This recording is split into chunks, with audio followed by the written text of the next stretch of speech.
Accuse me of stealing. You will lose everything. But first, meme of the day.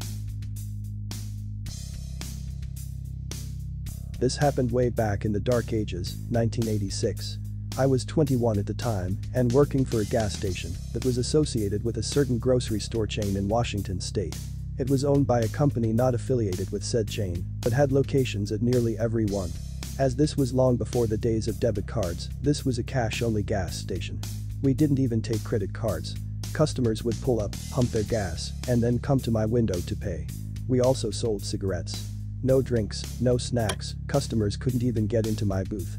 I had been working there about a year when the company announced it was closing the location. My manager and I were offered positions at another location upstate, and we both accepted. We moved our respective families and started our new jobs. As new hires, this station was incredibly busy. We did more business in 8 hours than my old location would do in a week. This location also had a different setup. Here you would pull into the station from a single entrance, pump your gas, and then drive forward to a single exit where the pay here booth was located. There were always 2 cashiers on duty. Each cashier had a cash drawer.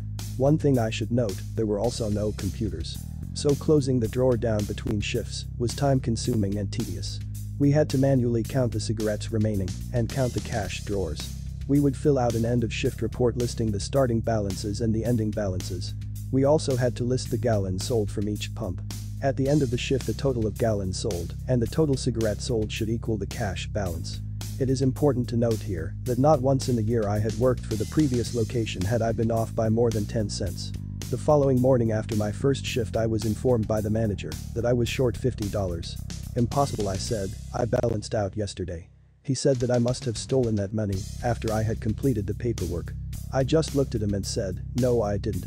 He gave me a verbal warning and said if it happened again I would be fired and the stolen money would be deducted from my paycheck this week. In the 5 days that followed, I realized quickly the manager was up to something. My old manager, who was just another worker now, was also accused of stealing. As was one other new employee. I can't vouch for the other employee, but I'm pretty sure she did nothing wrong. The employees that had been there a while were never accused of anything. I did some checking and found out this manager was relatively new, had only been there about 6 months, and the other cashiers had been here before him.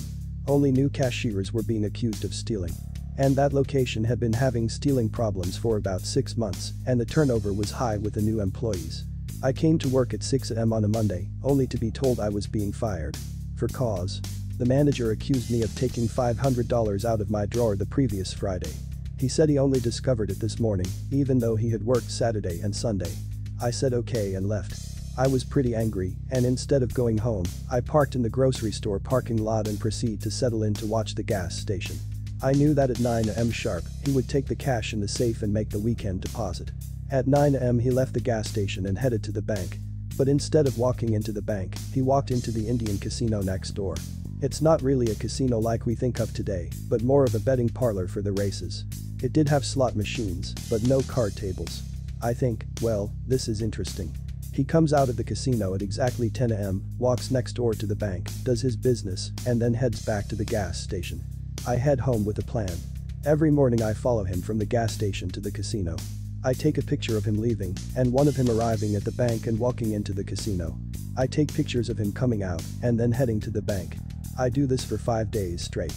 He even went on Saturday. On day 3 my old manager was fired for stealing $150. I get the film developed, no digital camera in the dark ages, note the times and dates on the back of each one. Then I call the main office of the gas company. It's after 5, but I'm hoping someone is there. And there is. I speak to a woman and explain my situation, and she says she knows exactly who I should speak to and transfers me. By some grace of God, she has transferred me to none other than the president or CEO of the company. I tell him my story and tell him I did not steal from his company and could prove who actually did. He took down my information and said he would be in touch. I'm thinking to myself, yeah right. The next morning I went to the station to perform my usual observation of the manager. At 9 a.m. he leaves for the bank.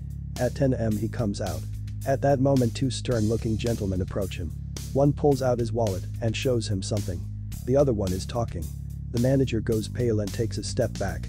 Next thing I know he is being escorted to a car I hadn't noticed, and they drive off. I lose them at a traffic signal, so I head back to the station. They all show back up about 5 min later, and a few minutes after, that a police cruiser pulls in. The officer talks to the stern gentleman and proceeds to place the manager in handcuffs. The other man says nothing but is glaring daggers at the manager. The president called me later that afternoon and informed me that the manager had been arrested for embezzlement. Turns out that in 6 months he had managed to steal about $5,000. He would take the store cash into the casino and gamble with it. If he won, he would make the normal bank deposit. If he lost, he would make the deposit and note in his records that we had been short the previous day. The CEO had already been focusing on that location because of the stealing and high turnover rate, but my information helped them figure out what exactly had been going on. I was thanked and sent a substantial check as a reward. My old manager was offered the manager's job, and I was offered my old job back. I declined as I had already found another job that I liked more and paid better. The gambling manager was sentenced to 1 year in jail and ordered to attend counseling for his gambling addiction. His wife divorced him and took their 3 children to California. His house was foreclosed on, and he ended up in a homeless shelter. Don't accuse me of stealing. I will get revenge.